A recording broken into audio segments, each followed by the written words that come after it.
Good evening అందరికి. Night తుఫాన్ రావడంతో మామ కడుపులో తిప్పుతా ఉందిరా. కడుపే కాదు తుఫాన్ వల్ల ఉరుములు పడి శక్తులు వచ్చాయని మాకు సమాచారం. అది ఎంత మాత్రం నిజమో మాకు తెలియదు. మీకు తెలిస్తే మాకు ఇన్ఫర్మేషన్ ఇవ్వండి. Thank you.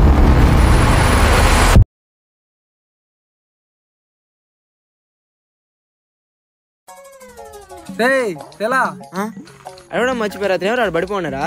మేం పడిపోయామా? ఫస్ట్ టైం దగ్గర పడిపోయినట్టున్నారు లేరా మీరా? మేము దాగలేదు సార్. కడుపులో డ్రీ అంటా ఉంటే వాడిలో దింకే బెటర్ రాత్రి మమ్మల్ని రాత్రి పెద్ద సౌండ్ వచ్చిందిరా. దాని తర్వాత ఏం జరిగిందో మాకు తెలియదురా. అవునా? సరేలే అభయ, ఇంకెందుకు ఎట్లా అందరం బాగానే వల్ల ఇంకెందుకులే దాని గురించి వదిలేరా. సరేగానే మన ఊర్లో మళ్ళీ ఒక అమ్మాయి కనబట్టలేదంట కదరా? అవునా? ఏంద్రా మళ్ళీనా?